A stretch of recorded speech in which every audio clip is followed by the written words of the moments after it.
for you, little child, you shall be called a prophet of God the Most High. You shall go ahead of the Lord to prepare his ways before him.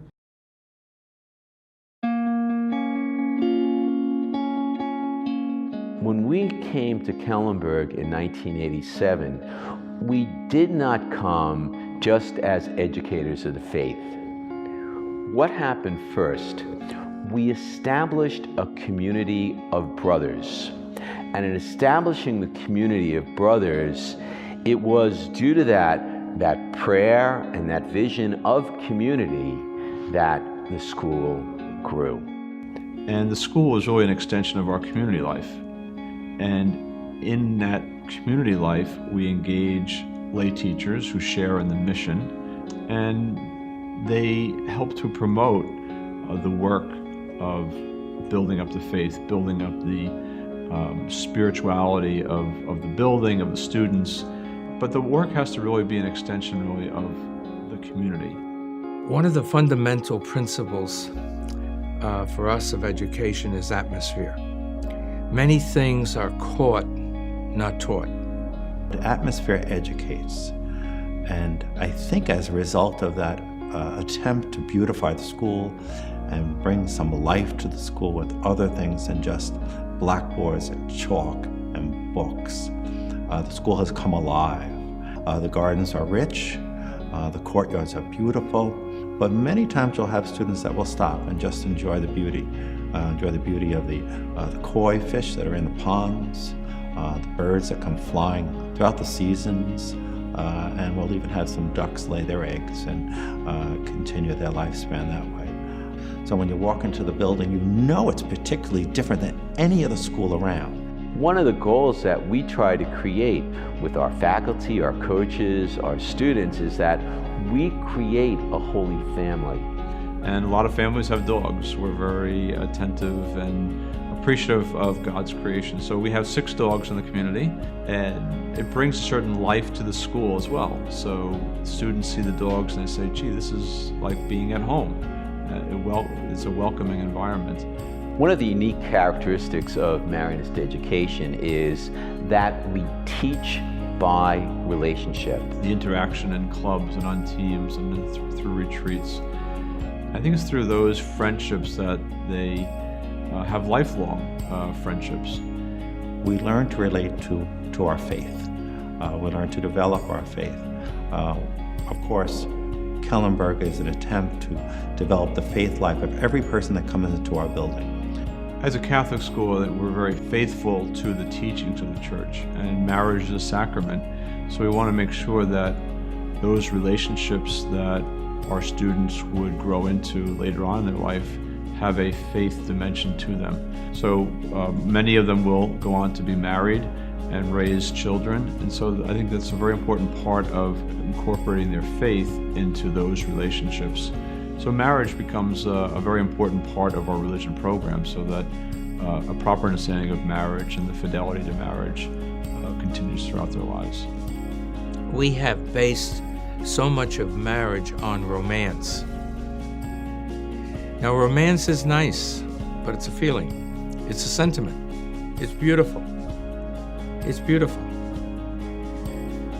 But it isn't the whole thing. At the marriage ceremony, the celebrant, the witness, I'm the chief witness at the marriage ceremony. I don't ask, do you love her? Do you love him? Who cares? We ask, do you choose this person? You see in this person a certain good, certain beauty, and you want to unite with it for the rest of your life. That's choice. That's choice. You're going to have romantic moments and unromantic moments, but it's that choice.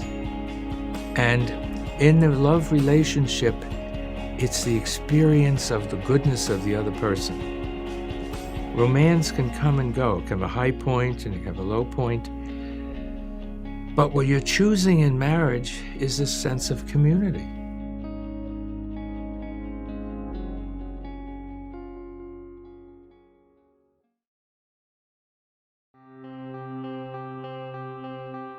There's a lot of different forms of love. There's love to your parents, love to your siblings, love to your wife, love to your children. It's selflessness. In our relationships, there is an aspect of selflessness in each one of those aspects of love. There's an aspect of selflessness to our parents, to our wife, to our children. But in marriage, there is a romantic aspect which makes love that much stronger, and that's what our faith teaches us about love. Is marriage is a journey, and there's a even stronger connection in marriage because you are bringing children into the world, and you really understand how God feels about us. And we are all His children, and now we have a child of our own. This child cannot eat. He cannot sleep. He needs us. I would say our marriage is definitely not only an emotional, but it's also a spiritual union. You have the same beliefs. You want to better the other person. So for us, we laugh together. We do. We were awake the other night with the baby at 4 a.m. and he's laughing or he needs to be changed. And that's a friendship where we're together. You are enjoying each other's presence. You are helping each other. And something that's always stuck with me is in a marriage, your goal, and I think Father Tom once told us, is your goal is to get your spouse to heaven. So for me, marriage is everything that I do or I need to do, I'm trying to get him to heaven, and likewise, he's trying to get me to heaven. Growing up at Kellenberg, you were always helping the person next to you, helping the person sitting behind you in homeroom. Definitely in marriage, it's a big commitment to work with each other, and if someone needs something, you stop what you're doing and you help that person, no matter what your interest might be. You want to help that person. I think trust and friendship are two important qualities Kellenberg teaches. We have to communicate in a marriage. We have to be friends. There's, times where, the romance part is not the only aspect of marriage, and you have to, have a best friend there to always be by your side. And I think that those are two important aspects that Kellenberg teaches that you take with you into marriage. So as a Catholic school, everything nurtures one's faith. And for some of our students, God calls them in a very particular way to pursue religious life, to pursue the priesthood.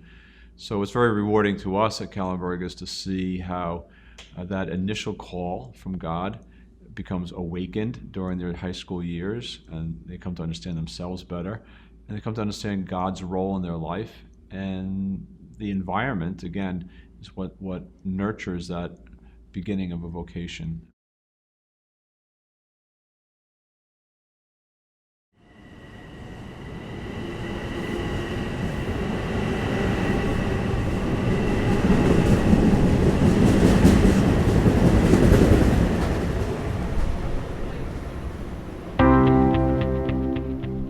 There's a great combination, I think, of things that helped me recognize that the Lord was calling me to this vocation.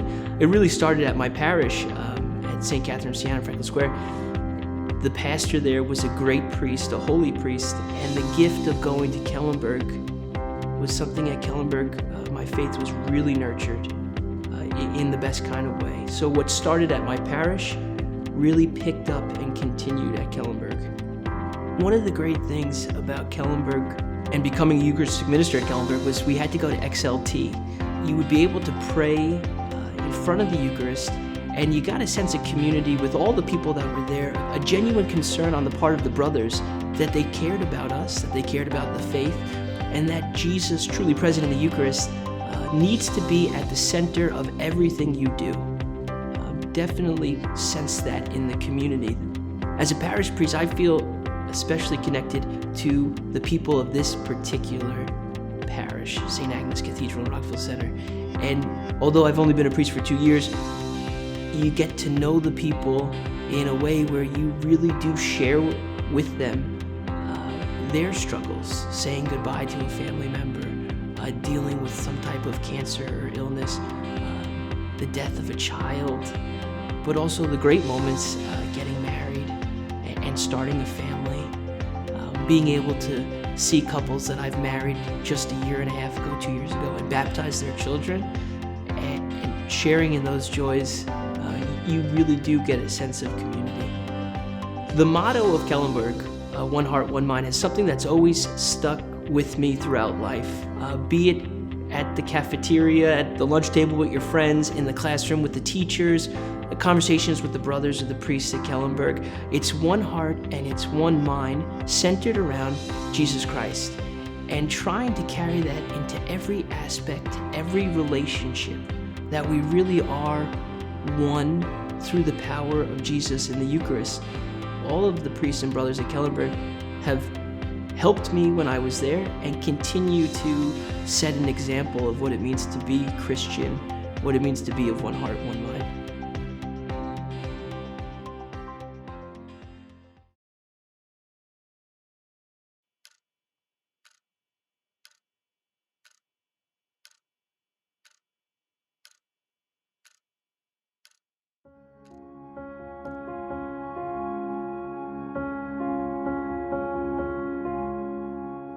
So when I first came to Kellenberg in 1990, I don't think I really understood how to be the kind of teacher I wanted to be.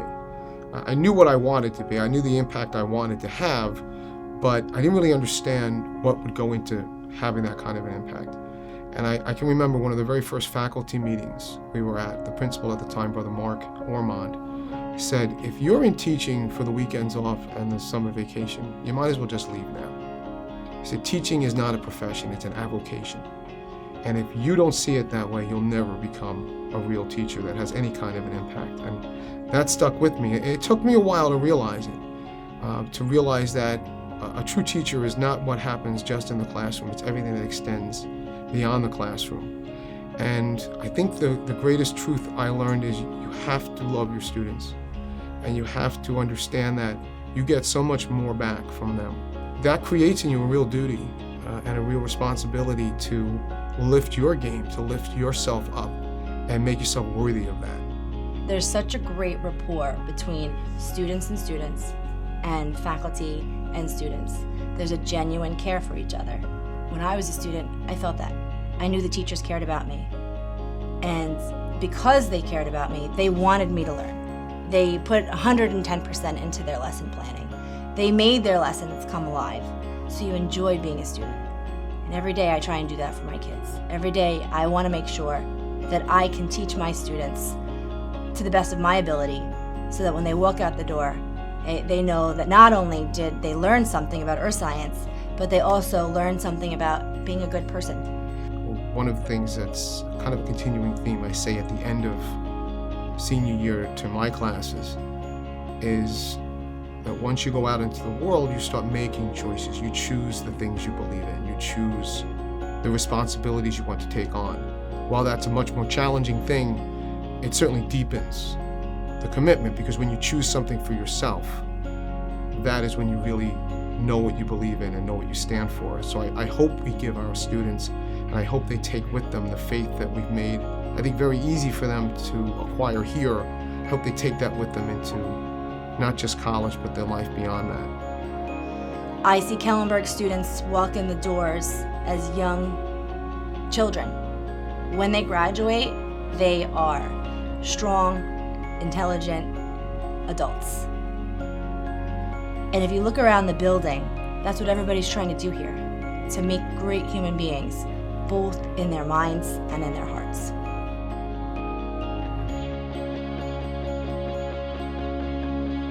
Paul says to his spiritual disciple Timothy, I have fought the good fight. I have finished the race. I have kept the faith. Running the race is the task of a lifetime. At Kellenberg Memorial, we strive to develop students who will run the race in the right direction. There is only one direction, that of Christ. So let us all run the race.